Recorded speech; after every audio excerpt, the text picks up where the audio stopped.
My name is Jim Walsh. I'm the New Jersey Director for Food and Water Watch, and today we're gathered here to announce a coalition of over 70 organizations who are supporting a ban on fracking waste dumping in New Jersey. And we're also going to be providing information today to the media about documents from Pennsylvania DEP that document fracking waste as coming into New Jersey into a number of facilities in both solid and liquid forms.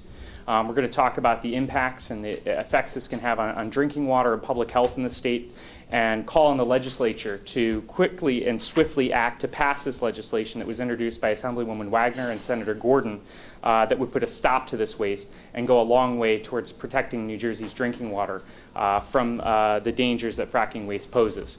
So I would first like to introduce Assemblywoman Connie Wagner, the prime sponsor of the legislation in the Assembly, to come up and say a few words. Thank you, Jim. First of all, I want to thank everybody here at the Food and Water Watch and all of the environmental groups for bringing forward the dangers of hydraulic fracking.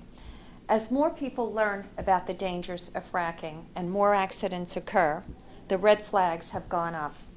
Unfortunately, the process remains quite popular in our neighboring state of Pennsylvania, which has an abundance of shale.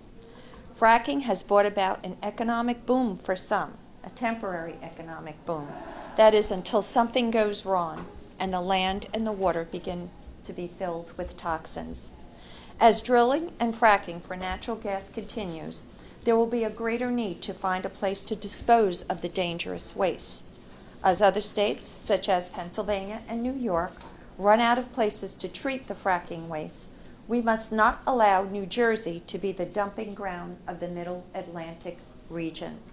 An editorial in the New York Times this past weekend, to make fracturing safer, comments on the new proposed EPA rules by stating, "The wastewater disposal rules, for example, seem incomplete. They require temporary storage for wastewater in steel tanks or lined pits, but are unclear as to what happens to the water later." This is our concern. What happens to the water later? It takes one accident on a public road to cause a spill, which could bring about an environmental nightmare. Do we really want to be the state that accepts the toxic water into our landfills? Do we really want to jeopardize the quality of our drinking water, since we know that natural occurring radioactive material cannot always be treated? I say no, and with your support, we're going to pass Assembly Bill 575. Thank you very much. And thank you so much for those strong words, Assemblywoman Wagner. Assemblywoman Wagner has been a strong advocate of protecting New Jersey's drinking water in the state and from the dangers of hydraulic fracturing. And so next, I would like to ask Tracy Carluccio from Delaware Riverkeeper to come up, and she's going to share some information about fracking waste that's already being brought into the state, as reported by Pennsylvania DEP. Thank you. We know that fracking wastewater and drill cuttings and drilling muds are already coming to New Jersey. And we know that there aren't enough places and there are not licensed places to take this waste in Pennsylvania, Ohio, West Virginia, and should there ever be hydraulic fracturing in New Jersey, we don't have a place to take it to here either. It can't go to just a regular facility, but still it's coming in without special approvals, as far as we know, to Clean Earth of New Jersey, which is located in Kearney, and also Clean Earth that's located in Carteret. These two facilities are taking drilling muds and or drilling cuttings. The drilling muds are 737.92 barrels, which is 30,786 gallons of drilling waste was taken to Clean Earth in Kearney in the 6 months of the last part of 2011. And we also know that that facility has been cited over the last few years with notices of violation for how they've mishandled some waste on the site. Also, Clean Earth of Carteret has taken 478.90 tons of drill cuttings. And that went to Carteret, and we do not know where they're being stored, but we know it was processed by that facility. We also know that Lorco Petroleum, which is located in Elizabeth, took liquid waste, or it is documented according to Pennsylvania DEP that 105,000 gallons of drilling fluid was sent to Lorco. Lorco claims that they rejected that. But this chain of manifest, which Pennsylvania is supposed to be vetting with every truckload, certainly is not working, because they say it came here and Lorco says they never received it. So we are facing a situation where New Jersey has a target on its back. New Jersey is close enough to the Marcellus Shale region that is being drilled and has the Utica Shale within it itself. So we're facing a situation where toxic wastewater that the Department of Energy says is the most toxic wastewater produced by any gas extraction or oil extraction process would be coming here to New Jersey, and we do not have the facilities to handle it. Thank you. Next, I'd like to ask Jeff Tittle from the New Jersey Sierra Club to come up and talk about the actual impacts of why New Jersey should be concerned about this. Sure. Thank you. Jeff Tittle, Director, New Jersey Sierra Club. If anyone in this room believes New Jersey has enough pollution in its waterways or we have enough toxic sites, well, then we don't need this bill. But I don't think there's anyone in this state that thinks that. New Jersey, which is #1 in the amount of Superfund sites in the country, New Jersey, which has more waters that are considered impaired as a percentage of the overall state, more than any other state, having impaired waterways, shows that why we don't need any more pollution in New Jersey. To import pollution into New Jersey is one of the most ridiculous things I've ever heard of. When you think about our waterways and our industrial past and that we're starting to finally clean up many of these places, why do we want to bring in more waste? It makes absolutely no sense. Most of these facilities that they're looking to bring in, whether they're an older chemical plant or a sewer plant, are not designed to handle this wastewater. There's more than 600 different toxic chemicals that are involved. Many of them are highly hazardous. Each batch that comes in, we don't even know what's going to be in it because there are different mixes from different companies, and different times when they frack, they change the formulas. And so how are these facilities going to be able to treat this waste? Many of the facilities that they're looking at bringing it to us already has a series of violations, or are older facilities that wouldn't meet current standards. And so it doesn't make any sense whatsoever, especially when you realize that the state cannot really regulate a lot of this because of the Halliburton loophole.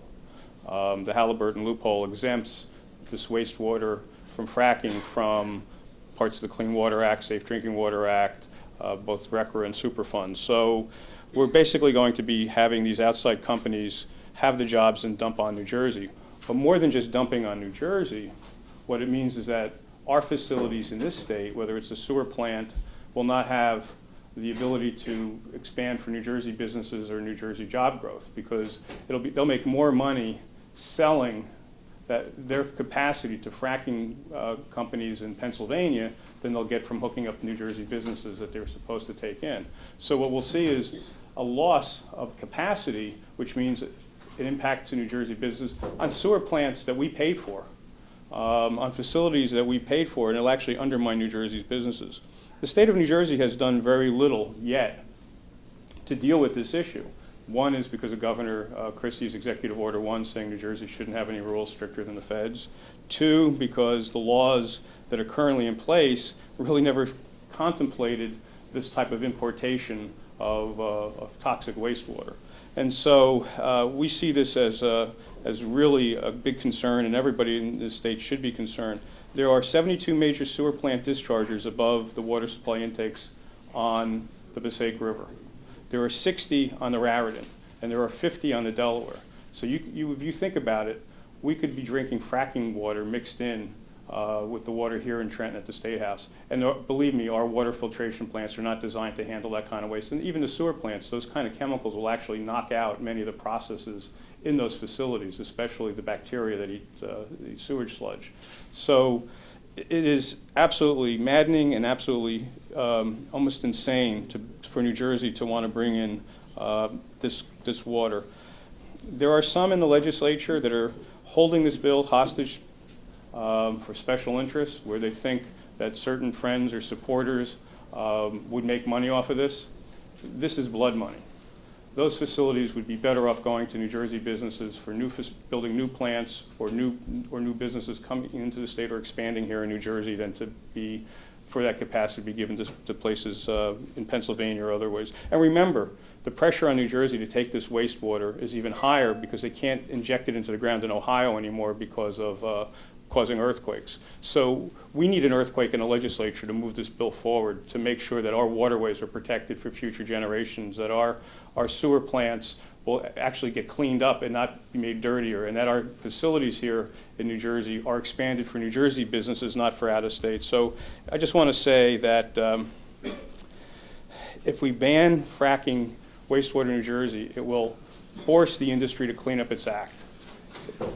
If they can dump it cheaper here, they will. If they can't, they will have to clean up that mess that they've created. And my mom always said, since it's the day after Mother's Day, you got to clean up your own room, you got to clean up your own mess. And that's what we're saying to the industry.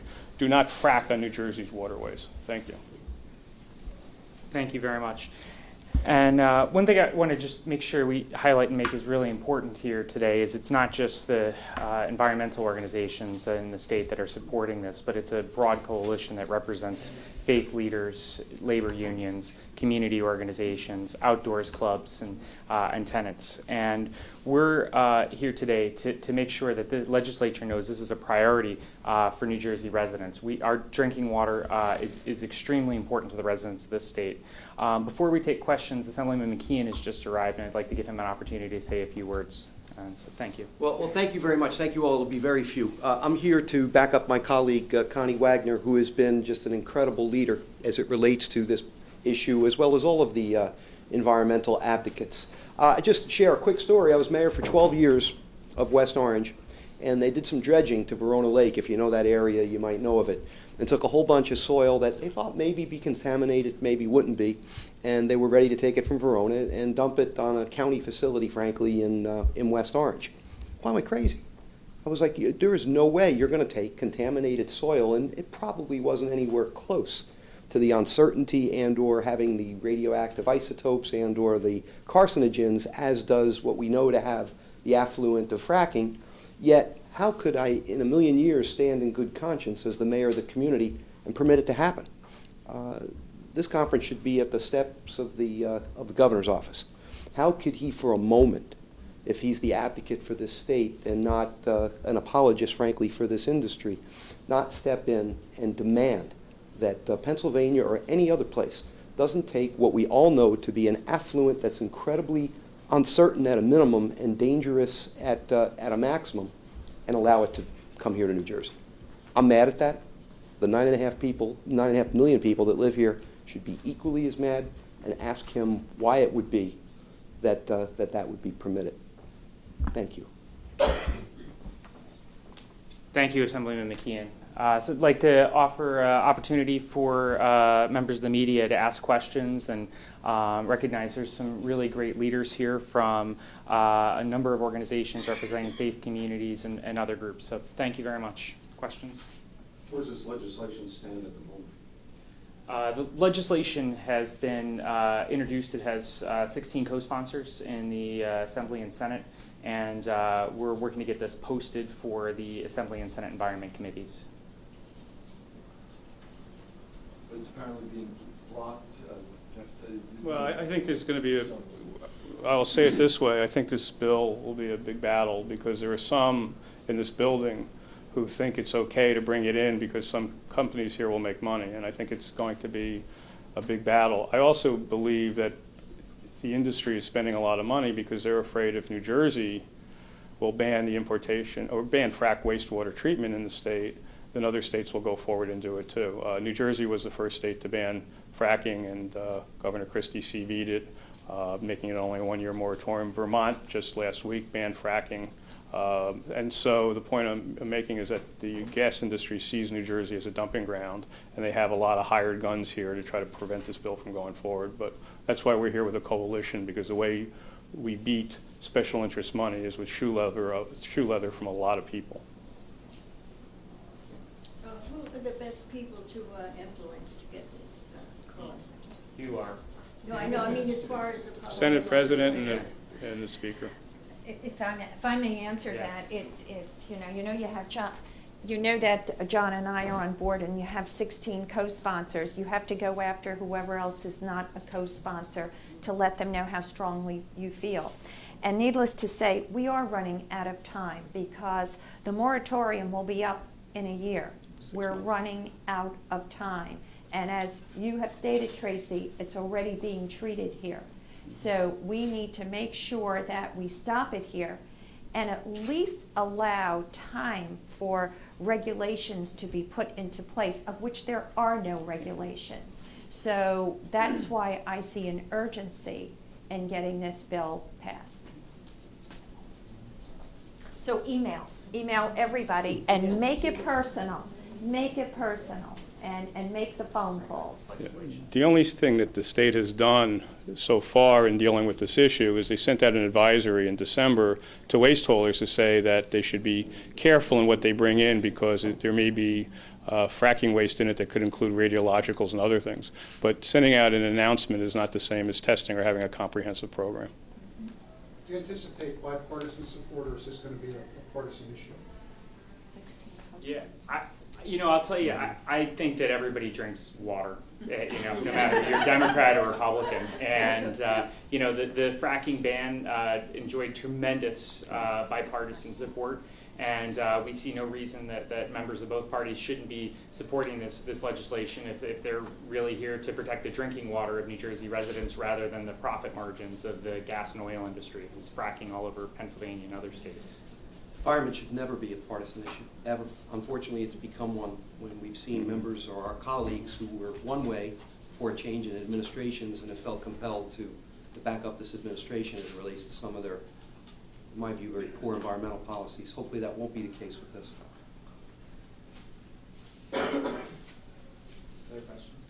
We can all All right. just grab it. Well, thank you all very much.